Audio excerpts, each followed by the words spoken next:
Rasel MC জানতে চেয়েছেন সহবাস করার কোনো দিন বা সময় নির্দিষ্ট আছে কিনা, আর সহবাস করার পরে কি গোসল করতে হবে নাকি ওযু করলে হবে? শালি কি দুলাভাইয়ের দূর থেকে কি সালাম করতে পারবে নাকি বা সামনে বের হতে পারবেন কিনা? মোহাম্মদ মুন্না আপনি জানতে চেয়েছেন ভালো হওয়ার জন্য কি করতে পারি, আল্লাহর কাছে গুনাহ মাফের দোয়া কি? মোহাম্মদ জুয়েল রানা জানতে চেয়েছেন ফজরের সময় দুখুলুল মসজিদ পড়া যাবে কি না? ফজরের ফরজ নামাজের আজান যখন হবে, ফজর আজান যখন হবে তখন থেকে নিয়ে ফরজ নামাজ পর্যন্ত নবী সাল্লাল্লাহু আলাইহি ওয়াসাল্লাম 2 রাকাত নামাজ শুধু পড়েছেন, অর্থাৎ সুন্নাত শুধু পড়েছেন। আলাদা দুখুল মসজিদ পড়ে তারপর সুন্নাত পড়েছেন এমনটি পাওয়া যায় না। এই জন্য আমরা বলি বা উলামা কেরাম বলে থাকেন যে মসজিদে যদি কেউ এসে সুন্নাত পড়েন তাহলে ওই সুন্নাতে 2 নিয়ত করবেন, তিনি দুখুল মসজিদ এবং সুন্নাত 2 নিয়তে আপনার 2 রাকাত নামাজ পড়ে ফেলবেন, একই নামাজ 2টা নিয়ত হবে। আর যদি বাসা থেকে পড়ে আসেন তাহলে সেক্ষেত্রে তিনি এমনভাবে আসবেন যে তিনি আসবেন এদিকে জামাত শুরু হয়ে যাচ্ছে, আলাদা দখল মসজিদের কোনো অপশন তার আর থাকবে না। সে ওদুদি মিনহাজ আপনি জানতে চাইছেন আল্লাহর কাছে গুনাহ মাফের দোয়া কি? যা হাঁটতে বসতে পড়তে পারবো এরকম যে কোনো দোয়া আপনি পড়তে পারেন, ইস্তেগফারমূলক, আল্লাহর কাছে ক্ষমা প্রার্থনামূলক, আস্তাগফিরুল্লাহ ওয়া আতুবু ইলাইহি এই দোয়া পড়তে পারেন। আর ক্ষমা প্রার্থনার জন্য সবচাইতে আপনার ভালো দোয়া হলো সাইয়্যিদুল ইস্তিগফার, আল্লাহুম্মা আনতা রাব্বি লা ইলাহা ইল্লা আনতা খালাকতানি ওয়া আনা আবদুকা ওয়া আনা আলা আহদিকা ওয়া ওয়াদিকা মাসতাতা'তু আউযু বিকা মিন শাররি মা সানা'তু আবু'ু লাকা বিনি'মাতিকা আলাইয়া ওয়া আবু'ু লাকা বিযামবি ফাগফিরলি ফাইন্নাহু লা ইয়াগফিরুদ দুনুবা ইল্লা আনত। এটা হলো ক্ষমা প্রার্থনার জন্য সবচাইতে শক্তিশালী দোয়া, যেটাকে সাইয়্যিদুল ইস্তিগফার বলা হয়েছে। সকাল এবং সন্ধ্যা এটা যদি কেউ পাঠ করে ওই দিনে ওই রাতে মারা গেলে আল্লাহ সুবহানাহু ওয়া তাআলা তাকে সরাসরি জান্নাত দান করবেন। তো এই দোয়ার মাধ্যমে আমরা সবচেয়ে বেশি ক্ষমা প্রার্থনা চাইতে করতে পারি আল্লাহর কাছে। হিরণ আপনি জানতে চেয়েছেন ইসলামে মোট ফরজ কয়টা এবং কি কি? ইসলামে মোট ফরজের কোনো সংখ্যা সীমিত বা নির্দিষ্ট করে আমাদেরকে দেওয়া হয়নি কোরআন হাদিসের কোনো জায়গায়। এই জন্য বলবো ইসলামে মোট ফরজের কোনো সংখ্যা নেই। 130 ফরজের কথা আমরা ছোটোবেলা অনেকে বক্তব্যে পড়েছি, কিন্তু এগুলো ওলামা একরাম ঘেটে ঘুটে আনুমানিক একটা সংখ্যা বের করেছেন। এর ভিতরে কিছু কিছু আবার ফরজও নয়, সেগুলোকে এর ভিতরে ঢুকানো হয়েছে।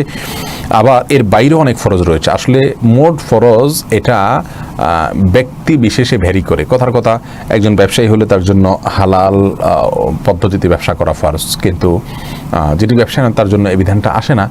একজন কথার কথা সন্তান, তাহলে তার জন্য বাবা মা যদি বেঁচে থাকেন তাহলে তাদের প্রতি সদ্ব্যবহার করা তার জন্য ফরজ, কিন্তু যার বাবা মা নাই, বেঁচে নাই, তাহলে সেক্ষেত্রে তার জন্য বিধানটা আসবে না। এই জন্য ফরজকে আমরা নির্দিষ্ট কোনো সংখ্যায় সীমিত করার কোনো সুযোগ নাই।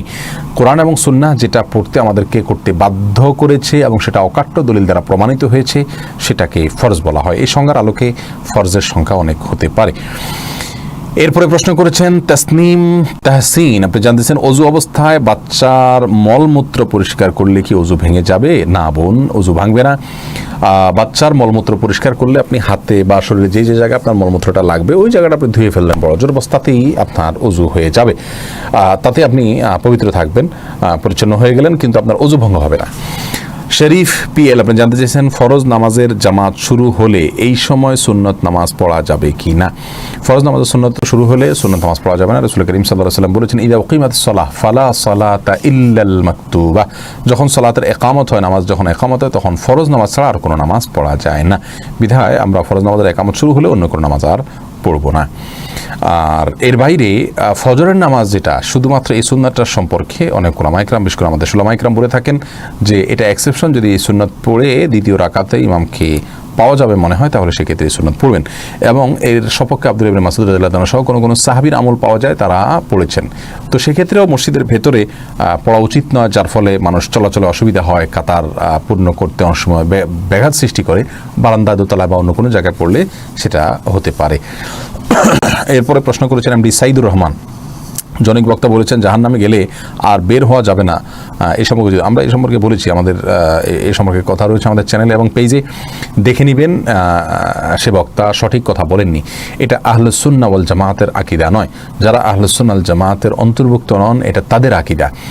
জাহান্নামে একবার গেলে তারা আর জাহান্নাম থেকে বের হবে না। রাসূল করিম সাল্লাল্লাহু আলাইহি ওয়াসাল্লামের বহু হাদিস প্রমাণ দেয় যে এটি একটি ভুল ধারণা। সহিহ বুখারীর একটি হাদিসের কথা শুধু যদি বলি, নবী সাল্লাল্লাহু আলাইহি ওয়াসাল্লাম বলেছেন জাহান্নাম থেকে সর্বশেষ যে ব্যক্তি বের করা হবে তার দৃশ্য কি হবে? তিনি বলেছেন কিভাবে তাকে আল্লাহ তাআলা বের করে করে জান্নাতে আনবেন, বিস্তারিত বিবরণ সহিহ বুখারীতে রয়েছে। তো জাহান্নামে গেলে যদি আর কখনোই বের না হয়, তাহলে সেক্ষেত্রে সহিহ বুখারীর এই হাদিসের কি জবাব দিবেন? আসলে মূলত এই শ্রেণীর বক্তারা, এই শ্রেণীর লোকেরা হাদিসের অস্বীকারী, তারা মুনকারে হাদিস, যার কারণে তারা রাসূল করিম সাল্লাল্লাহু আলাইহি ওয়াসাল্লাম থেকে বিশুদ্ধভাবে প্রমাণিত বুখারী মুসলিমের হাদিসকেও তারা অস্বীকার করেন। আল্লাহ তাদেরকে হেদায়েত দান করুন। এরপরে প্রশ্ন, মোহাম্মদ মুন্না, আপনি জানতে চেয়েছেন ভালো হওয়ার জন্য কি করতে পারি? ভাই মোহাম্মদ মুন্না, ভালো হওয়ার জন্য আপনার অনেকগুলো করণীয় আছে। তার ভিতরে একটি করণীয় হলো আপনি নেককার মানুষদের সাথে থাকবেন। আল্লাহ সুবহানাহু ওয়া তাআলা বলেছেন, ইয়া আইয়ুহাল্লাযীনা আমানু তাকুল্লাহ ওয়া কুনু মা'আস সাদিকিন, হে ঈমানদাররা তোমরা তাকওয়া অর্জন করো আর সাদিক বা সত্যবাদীদের সাথে, নেককারদের সাথে তোমরা থাকো। যে যত বেশি নেককার, যে যত বেশি ভালো মানুষ, তার সাথে আপনি যত বেশি সান্নিধ্য তার নেবেন, আপনি তত বেশি ভালো হওয়ার সম্ভাবনা আপনার ভিতরে বেশি থাকবে। আর সেই সাথে কোরআন এবং সুন্নাহকে যত বেশি অধ্যয়ন করবেন, পড়বেন, পাঠ করবেন, সেই সাথে সেগুলোকে ফলো করার চেষ্টা করবেন, আপনি ভালো মানুষ হতে পারবেন। আল্লাহ সুবহানাহু ওয়া তাআলার কাছে দোয়াও করতে হবে সেই সাথে। এমডি সাইদুর রহমান, আপনার প্রশ্ন উত্তর দিলাম। এরপরে রইস চৌধুরী, আপনি জানতেছেন বিজয় দিবস, স্বাধীনতা দিবস ধরনের দিবস পালন, শিখানোর বানে হাজির হওয়া, এসবের শরঈ বিধান কি? দেখুন, দিবস পালনে আপনি কি করছেন সেটা হলো মূল বিষয়। আপনি দিবস পালনের নামে কোনো আনুষ্ঠানিকতায় যদি এমন কোনো কাজ করেন যেটা আপনার ইসলামের শরীরের সঙ্গে যায় না, যেমন শিখা নির্বাহ বলেন অথবা শিখা চিরন্তনী বলেন, যেটাই বলেন, আগুন জ্বালিয়ে আপনার শ্রদ্ধা নিবেদন করেন, তাহলে এটা অগ্নি পূজকদের ইবাদতের সাথে সাদৃশ্যপূর্ণ হয়ে যায়। বিধায় মুসলমানের উচিত এই কালচার এবং সংস্কৃতি এটা থেকে বেরিয়ে আসা। এটা জায়েজ না, ইসলামী সংস্কৃতি নয় এটা। কেমিস্ট বিপুল, আপনি জানতে চাইছেন ঘরের ফ্লোরে সুরমা পাওয়া যাচ্ছে, এটা কি সত্য না গুজব? আমার কাছে তো এটা গুজবই মনে হচ্ছে। আপনি কোন সংবাদের ভিত্তিতে বলেছেন আমি জানি না। আর সুরমা জাতীয় কোনো সুরমা, এটা আপনার যেহেতু মাটি জাতীয় পদার্থ, অতএব পাওয়া যেতে পারে কোনো ফ্লোরে, এটা অস্বাভাবিক কিছু নয়। তবে এ ধরনের সংবাদগুলো বেশিরভাগ ক্ষেত্রে গুজব হয়ে থাকে। নির্দিষ্ট করে প্রমাণ না থাকলে আমরা এই সমস্ত সংবাদে বিশ্বাস করা উচিত নয়। নাজমুল ইসলাম, আর যে আপনি জানতে চেয়েছেন হিন্দু ভাইদের জন্য দোয়া করা যাবে কি না? হেদায়েতের দোয়া করা যাবে, আল্লাহ তাআলা তাদেরকে সঠিক পথের দিশা দান করে দেওয়া অবশ্যই করা যাবে। এমডি জাবির আহমেদ, আপনার একটা প্রশ্ন উত্তর দিয়েছি, আরেকটি প্রশ্ন আপনি করেছেন, নাফাত অবস্থায় তওবা করলে কি তওবা কবুল হবে? হবে ইনশাআল্লাহ বিদিনিল্লাহ।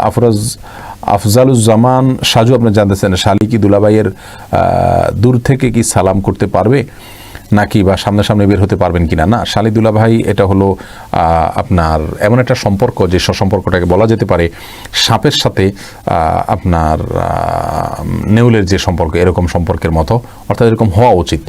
রাসূল করিম সাল্লাল্লাহু আলাইহি ওয়াসাল্লাম বলেছেন আল হামরু আল মউত, অর্থাৎ দুলাভাইয়ের জন্য শ্যালিকা এবং আপনার ভাবির জন্য দেবর, এরা হলো মৃত্যুর মতো। মৃত্যুকে দেখে যেরকম ভয়ে ভীত সন্ত্রস্ত থাকা উচিত এবং পলায়নপর হওয়া উচিত, ঠিক তেমনিভাবে আপনার এই ভাবির জন্য দেবর থেকে এবং দুলাভাইয়ের জন্য শ্যালিকা থেকে সেভাবে পলায়ন করা উচিত।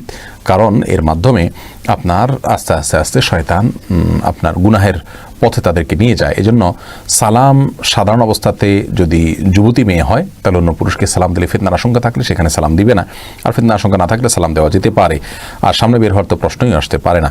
এমনি মিনহাজ জানতে চাইছেন সন্তান লাভের বিশেষ কোনো আমল আছে কিনা? আল্লাহ সুবহানাহু ওয়া তাআলার কাছে দোয়া করবেন। আসলে আল্লাহ সুবহানাহু ওয়া তাআলা এটা তাকদীরের বিষয়, কাউকে চাইলে সন্তান দেন, কাউকে চাইলে দেন না। আল্লাহ সুবহানাহু ওয়া তাআলা বলেছেন ইয়াহাবু লিমান ইয়াশাউ ইনাসা ওয়া ইয়াহাবু লিমান ইয়াশাউ যুকুরা আও ইউযাওয়িজুহুম যুকুরা ওয়া ইনাসা ওয়া ইয়াজআলু মান ইয়াশাউ আকিমা। আল্লাহ সুবহানাহু ওয়া তাআলা যাকে যে তাকে মেয়ে দেন, যাকে যে তাকে ছেলে দেন, যাকে যে তাকে ছেলে মেয়ে দুইটাই দেন, আর যাকে যে তাকে কোনোটাই দেন না। এটা সম্পূর্ণ আল্লাহর ইচ্ছার উপর নির্ভর করে। আল্লাহ সুবহানাহু ওয়া তাআলা যদি কাউকে না দেন, আল্লাহর সন্তুষ্ট ফয়সালাকে মেনে নিতে কষ্ট হবে ঠিক, কিন্তু এটাকে মেনে নিতে পারলে আল্লাহর কাছে আজর আজিম পাবেন। এটা ঈমানের গুরুত্বপূর্ণ একটা দিক, যে আল্লাহর ফয়সালাতে সন্তুষ্ট হয়ে যাওয়া। আল্লাহ তাআলা আমাদেরকে অনেক দিক দিয়েছেন যেগুলো আমরা হয়তো জানি না। আমরা যে দিকটা আল্লাহ দেননি সেটাকেই শুধু আমরা দেখতে পাই, শয়তান সেটাকে আমাদের সামনে বড় করে। আর এর বাইরে সন্তান লাভের জন্য আপনাকে আমি কয়েকটা দোয়া দিতে পারি, দোয়ার সাজেস্ট করতে পারি। একটা ছিল ইব্রাহিম আলাইহিস সালামের দোয়া, আর একটা হলো জাকারিয়া আলাইহিস সালামের দোয়া, রব্বি হাবলি মিনাস সলিহিন, এটা পড়তে পারেন, এবং রব্বি হাবলি মিন লাদুনকা যুররিয়াতান তাইয়্যিবাহ ইন্নাকা সামিউদ দুআ, এটাও পড়তে পারেন। যার অর্থ হলো আল্লাহ আপনি আমাকে আপনার পক্ষ থেকে ভালো সন্তান দান করুন, আপনি দোয়া শ্রবণকারী। এই সমস্ত দোয়ার মাধ্যমে জাকারিয়া আলাইহিস সালামকে আল্লাহ তাআলা বৃদ্ধকালে সন্তান দিয়েছেন এবং ইব্রাহিম আলাইহিস সালামকে আল্লাহ সুবহানাহু ওয়া তাআলা সন্তান দিয়েছেন। বিধায় এই দোয়াগুলো আপনি করতে পারেন। এরপরে জাহাঙ্গীর আলম জানতে চেয়েছেন পান খাওয়া ইসলামী শরিয়াতে কি বলে। পান এর পাতা যেটা, এটাকে অনেকেই উপকারী বলেন স্বাস্থ্যের জন্য। যদি সেটা সত্যি হয়ে থাকে, আমি বিস্তারিত জানি না, তাহলে সেক্ষেত্রে পানের পাতা খাওয়াতে তো নিষিদ্ধ হবে না। কিন্তু পানের পাতার সাথে যে আমরা জর্দা খেয়ে থাকি, এই জর্দা এটা আপনার নেশার সৃষ্টি করে। যদি আমরা বেশি পরিমাণে খাই, মাথা ঘোরাবে, নেশা হবে, যদি এরকম হয় তাহলে সেক্ষেত্রে সেই জর্দা খাওয়াটা নাজায়েজ হবে। আর যদি সুগন্ধির জন্য জর্দা হয় সেটা ভিন্ন কথা। আর সুপারি এটা মানব স্বাস্থ্যের জন্য ক্ষতিকর। আল্লাহ সুবহানাহু ওয়া তাআলা বলেছেন লা তুলকু বিয়াইদিকুম ইলা তাহলুকা, তোমরা নিজেদের শরীরকে, নিজেদের জীবনকে ক্ষতির মুখে ঠেলে দিও না। যার কারণে আমরা সুপারি এটাকে প্রাণঘাতী বলা হচ্ছে এবং এ বিষয়ে বেশ ধারাবাহিকভাবে অনেকগুলো মিডিয়াতে বারবার রিপোর্ট করা হয়েছে এবং বিভিন্ন বৈজ্ঞানিক ব্যাখ্যা উপস্থাপন করা হয়েছে যে কিভাবে সুপারি মানুষের জন্য প্রাণঘাতী হতে পারে, ক্যান্সারের কারণ হতে পারে, আর অনেক সমস্যা। যার কারণে সুপারি বা আপনার জর্দা এগুলো মানবদেহের জন্য ক্ষতিকর, ভালো কোনো কিছু নয়, এগুলো বর্জন করা উচিত। কিন্তু শুধু পানের যে পাতা সেটা জায়েজ হতে পারে। এরপরে যে প্রশ্ন করেছেন সুলতান আহমেদ ফয়সাল, আপনি জানতে চেয়েছেন চাকরি করতে গেলে যদি মিথ্যা কথা বলতে হয়, ওই চাকরি করা কি ভালো হবে? ভাই সুলতান আহমেদ, চাকরি করতে গেলে যদি মিথ্যা কথা বলতে হয় তাহলে সেক্ষেত্রে চাকরি করা ভালো হবে কিভাবে? আপনি খোঁজ করবেন এমন রিজিক যে রিজিকের জন্য আপনাকে হারামে লিপ্ত হতে হয় না। আল্লাহ সুবহানাহু ওয়া তাআলা আপনার জন্য সেটা সহজ করে দিন। যদি সেটার কোনো ব্যবস্থা আপনার জন্য না থাকে, আপনি নিরুপায় থাকলে সাময়িকভাবে আপনার জন্য এটা জায়েজ হতে পারে। রুকুর তাসবিহ সেজদাতে পড়লে নামাজ হবে কি না, এই প্রশ্ন করেছেন সাইমুন ইসলাম সুমন। আপনার প্রশ্ন উত্তর হলো যে সালাত হয়ে যাবে ইনশাআল্লাহ, তবে ইচ্ছাকৃত এমনটি করা সঠিক নয়, সুন্নাহ বিরোধী হবে, সালাতের অঙ্গহানি হবে, মানহানি হবে। তোফায়েল আহমেদ জানতে চেয়েছেন কেউ যদি কোনো কিছুর জন্য মানত করে কিন্তু তা পূরণ হলো না, তাহলে কি তাকে মানত পূরণ করতে হবে? না। যদি আপনি বলেন যে অমুক কাজটা হলো আমি এই মানত করলাম, তাহলে সেক্ষেত্রে সেই কাজটি যদি না হয় আপনাকে সে মানত পুরা করা জরুরি না। মানত পুরা করতে হবে যদি আপনার কাজটা হয়ে যায়, তাহলে সেক্ষেত্রে। হাসান মাহমুদ আবরার জানতে চেয়েছেন আজওয়া খেজুর নিয়মিত খেলে কি সত্যি বিষ কাজ করে না? দেখুন, বিষ কাজ করে না এই হাদিসের ব্যাখ্যা বিভিন্ন রকম রয়েছে। তার ভিতরে একটা হলো যে কোনো প্রকার রোগ, শোক এগুলা তার শরীরে কাজ করবে না বা এগুলো তার কোনো ক্ষতি করতে পারবে না, রোগ প্রতিরোধ ক্ষমতা তার ভিতরে বৃদ্ধি পাবে। এটা হলো এর সবচেয়ে গ্রহণযোগ্য ব্যাখ্যা। আপনার বিষ কাজ করবে না বলতে বিষ পান করবে সরাসরি সেটা পান কাজ করবে না, বিষয়টি সেরকম না। আবার অনেক আমাদের মধ্যে এটা বিষও কাজ করবে না যদি সেভাবে মানুষ নিয়ম করে খায়। আল্লাহ তাআলা রহম করুক। এরপরে প্রশ্ন দেখতে পাচ্ছি ফারহিন রহমান জানতেছেন সাধারণভাবে কোরআন তেলাওয়াতে ইখফা, ইকলাব, ইদগাম, ইজহার কতটা প্রয়োজনীয়? অবশ্যই প্রয়োজনীয়, কিন্তু যদি এগুলো ফলো না করেন কেউ, অর্থের ভিতরে পরিবর্তন হয় না, যার কারণে তেলাওয়াত করলে, সালাতে করলে হয়ে যাবে। সালাত ইখফা, ইদগাম, ইকলাব ছাড়াও কিন্তু কোরআন তেলাওয়াতকে আল্লাহ সুবহানাহু ওয়া তাআলা বলেছেন ওয়ারাত্তিলিল কুরআনা তারতিলা, কোরআনকে সুন্দর উপায়ে যথাযথভাবে তেলাওয়াত করা উচিত।